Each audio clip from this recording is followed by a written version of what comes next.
ফেব্রুয়ারিতে ত্রয়োদশ জাতীয় সংসদ নির্বাচন। সারা দেশ প্রস্তুত হচ্ছে একটি অবাধ, সুষ্ঠু ও গ্রহণযোগ্য নির্বাচনের জন্য। কি ভাবছেন সাধারণ মানুষ থেকে শুরু করে আগামী জনপ্রতিনিধিরা, সে কথা জানাতে ডিবিসি নিউজের ইলেকশন এক্সপ্রেস ছুটে যাচ্ছে সব সংসদীয় আসনে। এখন আছে সংসদীয় আসন 154, ময়মনসিংহ 9।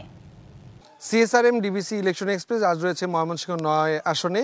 নরসুন্দা নদীর অববাহিকায় গড়ে ওঠা এই নান্দাইল উপজেলা নিয়ে এই ময়মনসিংহ 9 আসন, 13টি ইউনিয়ন এবং একটি পৌরসভা এই নান্দাইল ময়মনসিংহ 9 আসনে।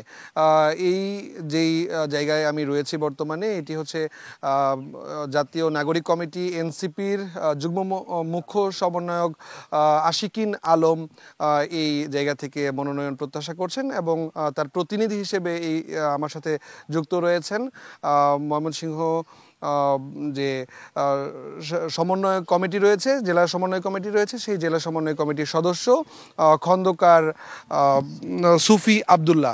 একটু বলবেন যে আসলে আপনারা কি ধরনের পরিকল্পনা করছেন, আসলে কি ধরনের উন্নয়ন এই মুহূর্তে নান্দাইলে প্রয়োজন যা এখন পর্যন্ত হয়নি? আমরা সরাসরি বলি যে নান্দাইলের শিক্ষা, স্বাস্থ্য এবং বেকারত্ব, এই তিনটা বিষয় সবচেয়ে বেশি জরুরি। গত 15 বছর যারা ক্ষমতায় ছিলেন তারা হচ্ছে যে জনগণের আসলে প্রতিশ্রুতি এবং জবাবদিহিতার প্রয়োজন পড়ে নাই, কারণ তারা বিনা ভোটে নির্বাচিত হয়েছে। সুযোগ থাকলেও তারা কাজ করে নাই। শিক্ষা খাতে যদি বলি যে দুর্নীতি করার স্বার্থে বেশ কিছু বিল্ডিং হয়েছে, কিন্তু প্রয়োজনীয় শিক্ষক এবং শিক্ষা প্রয়োজনে যে পরিমাণ জনবল দরকার সেটা এখন পর্যন্ত বাস্তবায়ন হয়নি। নান্দাইল উপজেলা স্বাস্থ্য কমপ্লেক্স রয়েছে, সেটাতেও পর্যাপ্ত চিকিৎসা সেবা নাই এবং হচ্ছে যে ডাক্তার নাই। এই ধরনের বেশ কিছু সমস্যা আমাদের নাগরিক জীবনে রয়েছে। আমরা আগামী নির্বাচনে নান্দাইল 9 আসন থেকে আশিকিন আলম রাজন ভাইকে আমরা সংসদে পাঠানোর জন্য প্রস্তুতি শুরু করেছি। এবং আপনারা তো একেবারে কেন্দ্রীয়ভাবে ইতোমধ্যে সকল ধরনের প্রস্তুতি সম্পন্ন করেছেন এই এলাকাতে। ময়মনসিংহের কোনো আসনেই যদিও মনোনয়ন এখনো এনসিপি দেয়নি, তো তারপরেও এই জায়গা থেকে আপনারা কাজ করছেন, মানুষের কাছে যাচ্ছেন, ভোট প্রার্থনা করছেন। মানুষ কেমন সাড়া দিচ্ছে একেবারে নতুন দল হিসেবে আপনাদের? আলহামদুলিল্লাহ, সারা বেশ ভালো পাচ্ছি। নতুন দল হিসেবে সবার প্রত্যাশাটাই বেশি। আমরা চেষ্টা করছি মানুষের প্রত্যাশা অনুযায়ী কাজ করার। আমরা মানুষের দুয়ারে দুয়ারে যাচ্ছি। এই বছর হচ্ছে যে মানুষের ভোটার হচ্ছে ইয়াং ভোটার সবচেয়ে বেশি, তো আমরা তাদেরকে দৃষ্টি আকর্ষণ করার চেষ্টা করছি।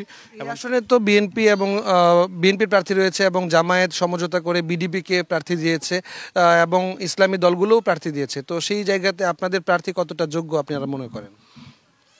যোগ্যতার যদি বলি যে আশিকিন আলম রাজন ভাই মানুষের জন্য কাজ করছেন এবং তিনি সাবেক ঢাকা বিশ্ববিদ্যালয়ের ছাত্র ছিলেন এবং উনি ন্যাশনাল অ্যাসোসিয়েশন বিজনেস এসএমই অ্যাসোসিয়েশনের তিনি হচ্ছে আহ্বায়ক এবং ক্ষুদ্র উদ্যোক্তাদেরকে নিয়ে কাজ করছেন এবং উনি নান্দাইলের মানুষের জন্য কাজ করছেন। মনোনয়ন উনি পান, সেক্ষেত্রে জয়ের ব্যাপারে আপনারা কতটা নিশ্চিত এই আসন থেকে? আমরা নিশ্চিত যে ইনশাল্লাহ আমরা জয়লাভ করব। মানুষ আমাদের পাশে আছে, ভোটাররা আমাদেরকে নির্বাচিত করবে। আমরা সেই প্রত্যাশা নিয়েই কাজ করছি। মানুষের যে প্রত্যাশা, সেই প্রত্যাশার প্রতিফলনও আপনাদের মাধ্যমে হবে, এমনটাই আসলে মানুষরাও, সাধারণ ভোটাররাও মনে করছেন। সিএসআরএম ডিবিসি ইলেকশন এক্সপ্রেসের সময় দেওয়ার জন্য আপনাকে ধন্যবাদ। সিএসআরএম ডিবিসি ইলেকশন এক্সপ্রেস আজ রয়েছে ময়মনসিংহ 9 আসনে।